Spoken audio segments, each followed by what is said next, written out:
Hey everyone, I'm Laura. Welcome back to my channel. And if you're new here, thanks for stopping in. And I hope everyone is doing well. Um, and today we've got a bargain bead box video, and we are going to be doing two pairs of earrings from the July Plumage collection. And for those of you that may be new, Bargain Bead Box is a beading subscription service, and for $19.49, it is shipped directly to your door, which is a really good buy. Each month is different. You don't know what you're going to get, and it has been amazing. And if you decide to join Bargain Bead Box, I have a coupon code, which will be in the description below and in the pinned comments, for $2 off your first month subscription. And that code is Dragonfly2, all capital letters with the number 2. And that also, once you join, you get a 30% off coupon code that you can use all month long in their sister store, which is Beadbox Bargains, and their prices are already greatly reduced. So that is a really good buy. It's a great way to build your stash, and that is awesome. So what we're going to do is we're going to make the first pair of earrings is going to be done with this chandelier that came in the box this month. And all these items all came in the box, and we are going to use, these are the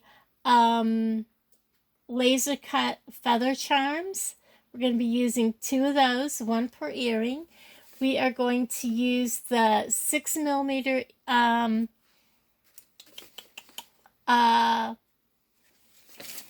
let me look at my paper here so I can make sure I tell you the right ones. Crystal rondelle beads in indigo AB. And we are going to also use these, oh gosh, these are 4mm glass round beads in rainbow iris. And these are gorgeous. And of course, the chandelier component. Any other items I'm using today is from my own stash. And this is just the first pair of earrings. If you're going to do this, of course, you're going to need an earring of your choice. I'm going to need to use 1 of the eye pins and 3 of the head pins. I'm also going to be using a variety, well, not a variety, but some 4mm split ring, jump rings, not split rings. I don't know why I'm calling them split rings today. But the very first thing I'm going to do is I'm going to make the center component, which is, oh, and the coin bead. Yes, I have the coin bead, which is, where'd the coin beads go? The coin bead is a 10mm crystal faceted coin bead in rainbow iris. So we're going to also need that. So I'm going to need the coin bead with 2 of the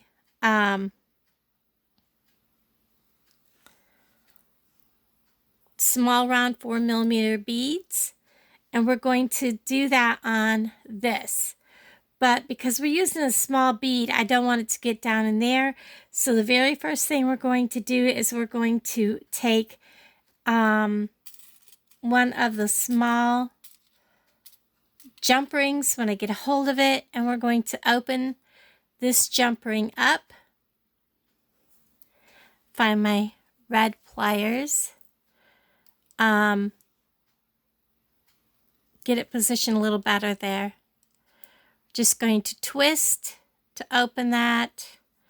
Might want to open a little farther. This is pretty thick, And we're going to slide this on. And then we're going to slide on this eye pin. This saves us time not having to open the eye pin up. And then we're going to close this up. Because this way I won't have to struggle with that eye pin to keep those beads from coming down into the rounded part of the eye pin. I'm going to slide my eye pin up around, make sure it's got a good closure, and it does. So we have step 1 done. Now we're going to simply pick up the 4mm round bead, the 10mm coin bead, another 4mm round bead, just like that on the eye pin. We're going to give it a 90 degree, just a little beyond the 90, I found works really good. And then I'm going to find my cutters. These are flush cutters. We're going to cut the majority of that off. We don't need it. I'm going to take my round nose pliers and I'm going to roll. Whoops, slid off. That happens. I'm going to roll us, if I can get a hold of it, I'm going to roll us a loop. Straighten that all up. And there we have our middle component. Whoops, sorry guys. Now, when we do our earrings, we want these to be mirrored because one will be the left and one will be the right. So we need to have,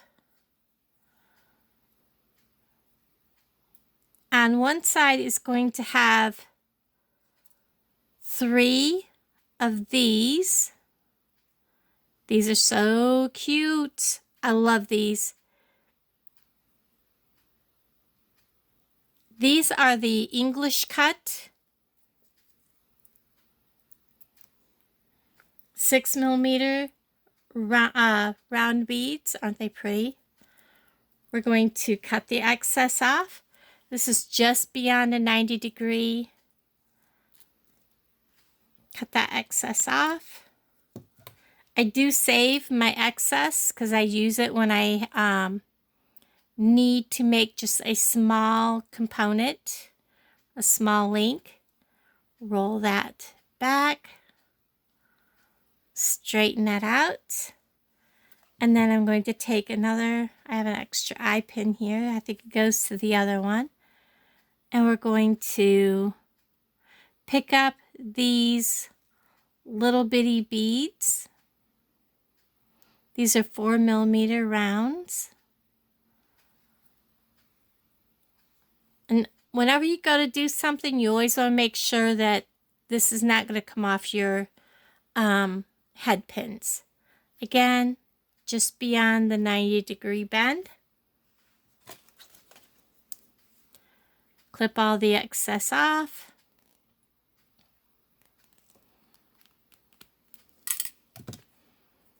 I'm going to, oops, sorry about that. I probably have been out of frame because I'm not used to this setup because I'm not at home.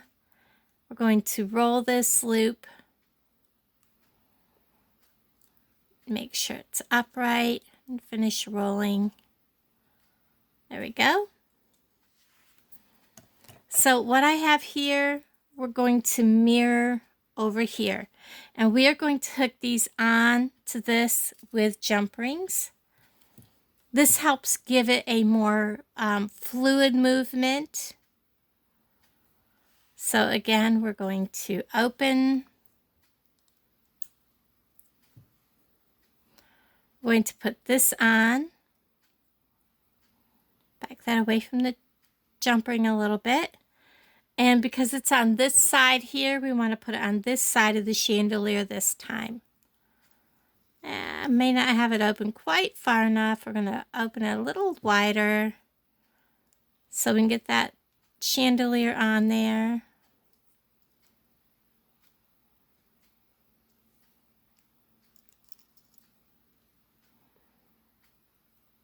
Sometimes on small jump rings, it's kind of hard to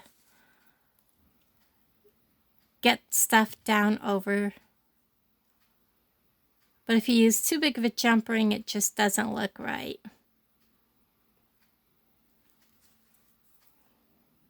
Come on, agree with me. When I did the first earring, I had absolutely no problem, but you know, we're filming, so it's got to be a pain in the neck.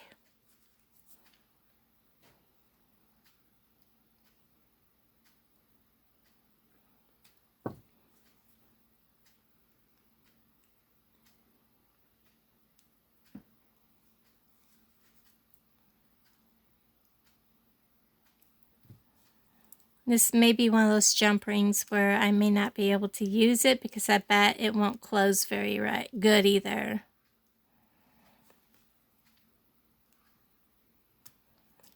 Okay, so I've got it on there and I'm going to twist it back shut. And we've got that click click. And it is closed. Now these chandeliers have a front and a back, so you also have to remember to check that. Grab another jump ring, and we're going to do the middle one.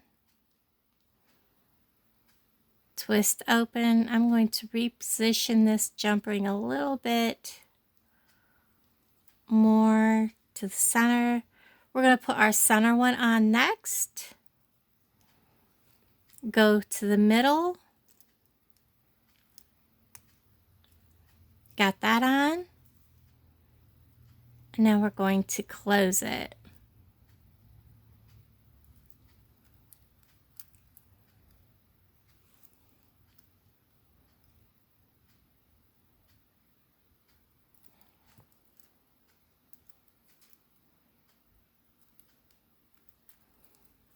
And that is,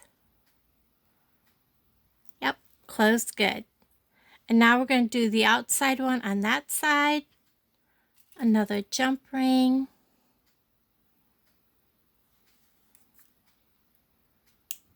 Open. Put the dangle on.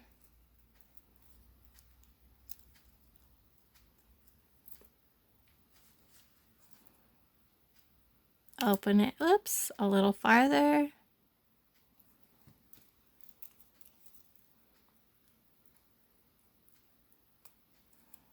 Get that on. Again. Get this right back in position. Now these came from Walmart, so I have a lot of issues with them closing at times. Sometimes I just, you know, toss it aside and start with a new one. And there's that. Now, this one I went ahead and just put it on with the jump ring because onto the earring because I wanted it to face forward. If you put it on straight with a jump ring, it will tip sideways. And I didn't want it to do that. So we want to make sure we take a hold of this and pull that ball away from the earring because we don't want that ball to get down into the earring. These are really stiff. They did come from Walmart, but they are a good sturdy earring. And now we're going to put this on. Nope, got to turn it over and put it on so that it's going to be facing to the front of the earring. And now we're going to put this right back in place. Make sure it's closed so that it's like that. So there is earring pair number 2. Very pretty. Now, earring pair number 3 is very simple. It is just the laser cut feather and the table cut bead and 2 of the 4mm oh, what are they calling these? glass round beads in rainbow iris. We are going to need an eye pin and some jump rings, and for some reason I have a rogue small green one. So this is very simple, very quick. We do need some jump rings, and the very first thing I'm going to do is I'm going to open a jump ring, because I've put this together with a jump ring on the bottom. Again, so we're going to open this jump ring. I'm going to reposition it in my pliers because I do want to give myself plenty of room. I'm going to place my feather on. And again, I'm going to go ahead and place my eye pin on. I'm going to close this back up, just like so, making sure that it's closed. It's got a lip right there, so it's not closed like it should be. There, there, and there. Eye pin won't come out. And now, very simply, I'm going to pick up my 4mm, my table cut, and my 4mm. I'm going to do the 90° plus a little bend. If you have trouble making nicer looking rolled loops, do what I just did and make that a little more than a 90° bend.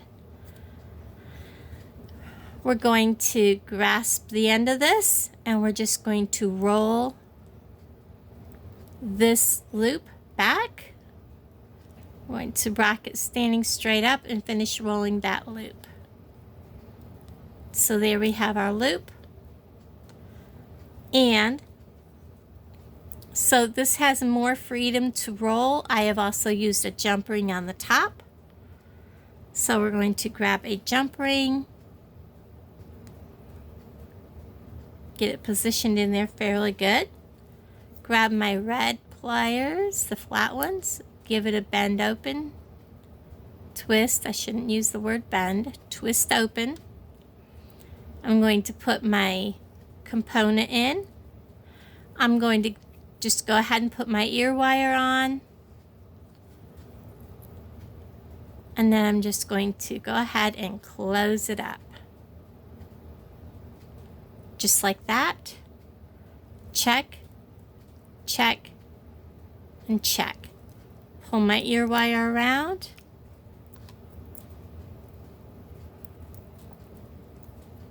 And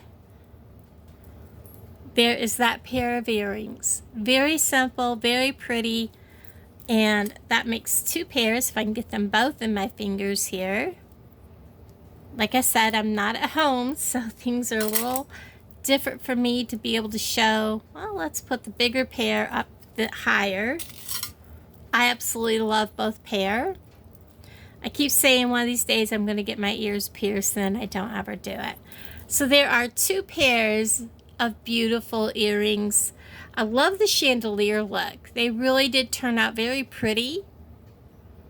I think they're going to be an easy sell. I also like to make earrings that are not expensive, so that people can have a quick and easy buy. Everybody, thank you for hanging out with me, and I'll talk to all of you guys down in the comments below. Bye, everybody.